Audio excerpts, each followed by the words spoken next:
partial f with respect to z, lambda partial g with respect to z, plus mu partial h with respect to z.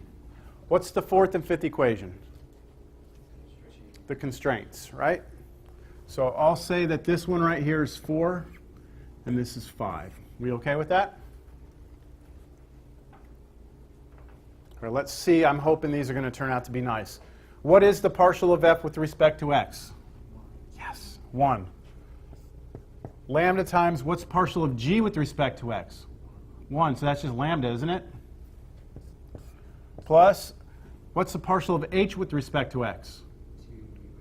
2x, and then times the mu, so it's going to be 2 mu x. Is that okay? Next one. Partial of f with respect to y. 2 equals lambda times partial of g with respect to y. -1, so negative lambda.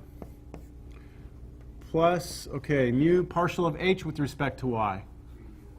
2u mu y. We good? Third one. 3 lambda. Oh, we're so lucky right now. What's partial of this with respect to z? 0, right? Plus mu times 0, but that means that's gone, which means lambda's 3. And once I know lambda's 3, I can come back over here, right? If lambda's 3, then this really becomes 3. Then move it over to the other side. This is -2 equals 2 mu x, which means -1 equals mu x. Okay? If lambda's 3 here, you get what, 5? So you get 5 equals 2 mu y. And then this one, we don't even care about that, right? Now what? Solve for what? Okay, if you solve for mu, you're going to have to promise me something, though.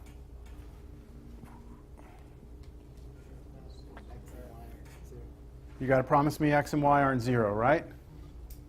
That's okay, though, right? Because what? You'll never satisfy equation 5 if x and y are both 0. Yes? So I'm going to just pick up right here. Suppose x and y are both not 0.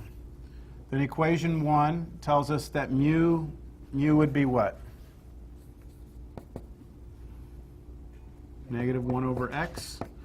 And then equation 2 would tell us that mu is 5 over 2y.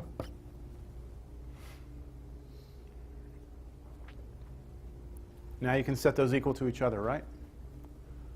So you get -1 over x equals 5 over 2y. And do your little crisscrossy thing, however you want to do it. -2y equals 5x. So we have a relationship between x and y, don't we? How about I solve this for y? Y is -5/2 x. Are you all good? Okay, what should I do with this? Take that to the fifth equation, right? Because if I have a relationship between x and y, this equation happens to have x and y in it, right? So I should be able to solve for x here. All right, so I'm going to go to equation 5, continuing here. In equation 5, I can rewrite that as x squared plus what's y squared for us if y is this? 25/4 x squared must equal 1. So what is that?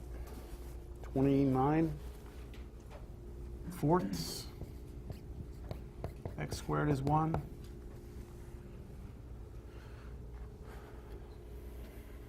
X squared is 4/29. And so finally, why is that cursor down there? Get up there. X would be plus or minus 2 root 20 over root 29? All right, so I have to look at both of those cases now, don't I? So suppose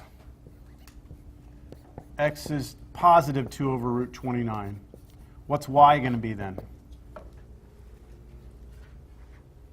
It's right here, right? So what would happen if I do that? I do negative 5/2 times 2 over root 29. I just get negative 5 over root 29, right? What's that? Negative 10 over. Yeah, I reduced it.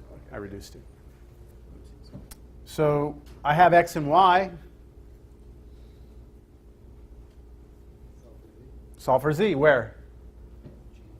Fourth equation, right? If I know x and y, I can get z, can't I? So now I'm going to go to the fourth equation. Fourth equation is going to be 2 over root 29 minus y, but y is already negative, isn't it? So won't that be plus 5 over root 29 plus z equals 1, root 29. So z looks like it's going to turn out to be 1 minus 7 over root 29.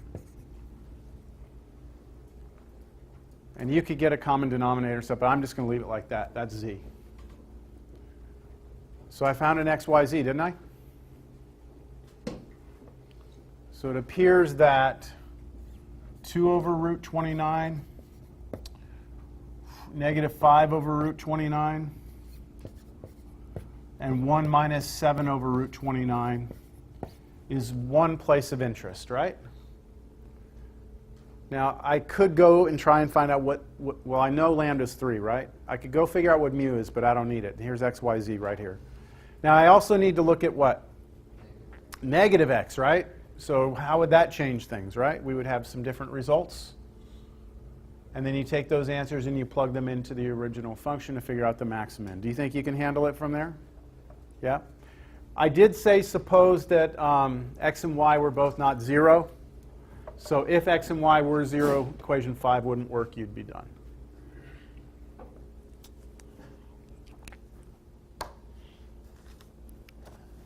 That's example 5 on page 682 if you want to see what the final answer is for that. All right? The homework for this section is, I changed it. Where is it?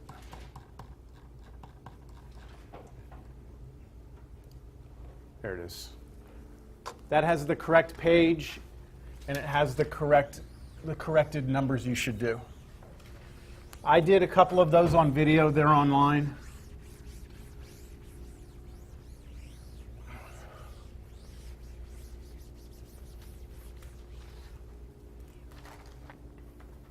We good? Yes? I didn't see the homework on YouTube. I just put it up this morning. Yeah, I think I did numbers 1, 5, and 13.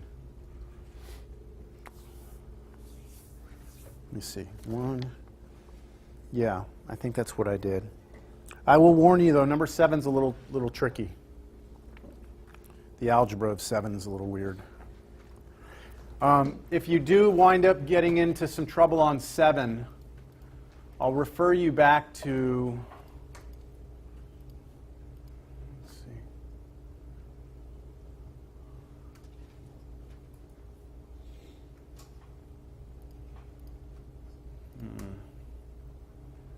Well, maybe not.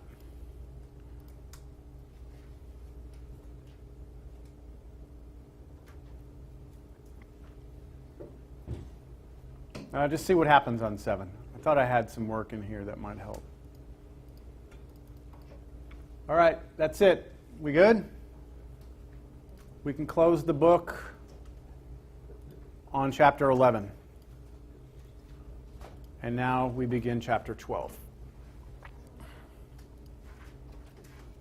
We only have 2 more chapters. We're halfway there. We've done 10 and 11, right? 12 and 13, the book, we're done with the book. What? Sound good? All right, so now we're actually going to do some integration. I know, you know, like it's going to start to look a lot more like Cal 2 for a while now, all right? Until we get to chapter 13, which will still be integration, but it'll be a lot different, all right? So we'll be in vector fields and things like that instead of this stuff. So if you liked Cal 2 and integration, got good news. All right, so I put here in Cal 1, we learned that area under a curve is a Riemann sum. That might have happened in Cal 2. It might have never happened. I don't know. It depends on how you got here. But there's this thing in Cal 1 or 2 called the Riemann sum. And it was the way that we found that the area under a curve was tied to the integral, the antiderivative. So do we all understand that you have a function from a to b? If you want to know the area, then you have to find the antiderivative of little f. So that would be integral a to b of that function. Whatever the antiderivative is, you plug in b, get a number, plug in a, get a number, subtract the two. Yes? It's Cal 2. Where this comes from, okay, the idea behind this is that this, why is my cursor, whoa, ah, shit. I hate Windows, man. Does these stupid updates. Can I stop it?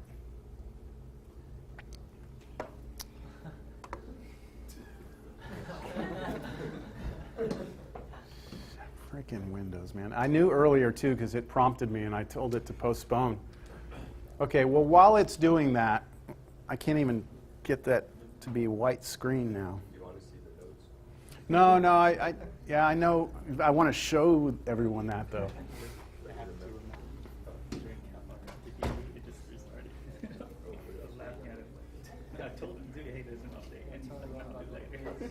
What's that?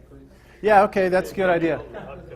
How about that quiz, the mini exam that is supposed to be a presentation? Remember that thing? I handed you in the first day of class? First or second day? Nobody has brought it up until today. Saying, hey, what about that thing, you know? So here's what I'm thinking, because I was hoping that, you know, throughout the entire semester, every week, I'd have a student or two in there doing some problems. Not the last, like, 4 weeks. Everyone's trying to rush through it. So what I think I'll do is I'm going to offer it as not a bonus, but as a way to replace your lowest mini-exam score. Okay? But that means then it's going to have to be a little bit amped up. It can't just be like the easiest problem. I'm going to give you a thumbs up or down on whether or not you can do that problem. So you need to approach me. I'll make it individual. You don't have to do it in group. If you do it in group, great. But individually, you have to approach me, and you have to say, hey, I would like to do this problem, you know, and present it to you, and you can show me your work, and I can say, yeah, it looks good. And it'll probably take a couple of meetings, maybe 2 or 3 meetings between us, and then you'd present that, okay? And I'd like to record it. So if you're up for that, then let me know. If you're not, then it will not hurt your grade if you don't do it. Questions? So it has to be a problem out of the book? Or No, it has to be a mini exam problem. Yep. All right, so while this is almost done here, the idea behind this area under a curve, the Riemann sum, how many of you saw Riemann sums? Like you saw it a little bit? Okay, some of you have not. The idea is that if you want to approximate the area under here, what you're going to do is you're going to imagine having a rectangle in here, and we can find the area of that rectangle. And if I get more rectangles in here and add them all up, then that would give me an approximation of the area. And it would be off a little bit because I'd always have a little bit of error in here, right? I'd always be a little bit off. But the more rectangles I had, the closer my answer would be to the correct answer. So the way we look at this is that the width of each of those we call delta x. That's the change in x. The height of this right here is just the function's value at x. And that's the area of one of these. And if I want to add them all up, it's the height times the width, right? That's the height of the rectangle times the width. And if I let there become an infinite number of these, right, an infinite number of rectangles, this symbol becomes an integral symbol, this stays the same, and this delta x becomes the differential dx, which is an infinitesimally small width. So that formula is directly related to this right here. Yes?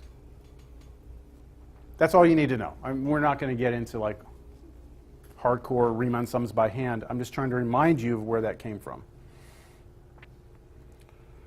All right, great. I thought it would give me another warning, you know, and be like, hey, would you like to? Doesn't like that.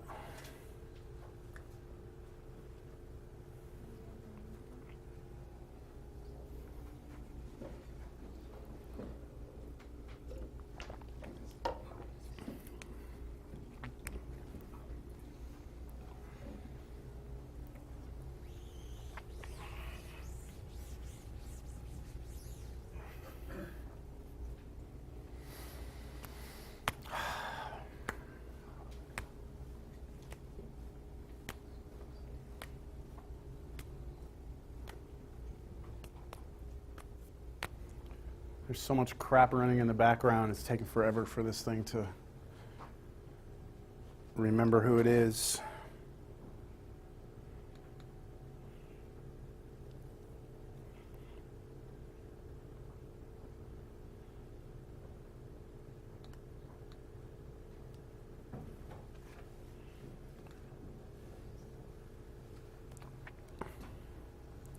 Maybe it's a sign we should call it a day.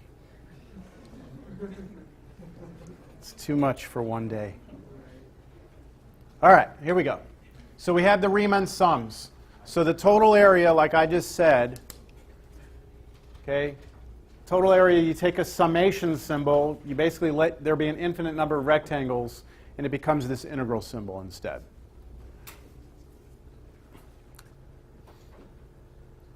Here's a picture of what I was just saying. And the more rectangles you have, the closer your estimated area gets to your true area. But that's Cal 1/2. We're talking about something else here, all right? But we're still looking back in Cal 1 right now. We're about to look in Cal 2. Remember that in Cal 1, or Cal 2, when we were doing the integration, can I just say Cal 2? This is more Cal 2 than Cal 1. Okay. The domain, right? That little dx, the little change in x, the width, came off the number line. It was this piece right here, right? That's our dx down there. And so the domain was a number line. And so we were looking at the interval AB, weren't we? Looking at this interval just between here and here. What's the area? And what we did was we picked some point, any point, didn't matter where it was, any point inside that rectangle, plugged that point into the function. That's what this says, hard to read it, f of x sub I. As long as you pick a point inside this interval and plug it in, that height will work. Because the more narrow your rectangle gets, that point basically converges down to one. It can only be one value. So that's the idea from Cal 2. We are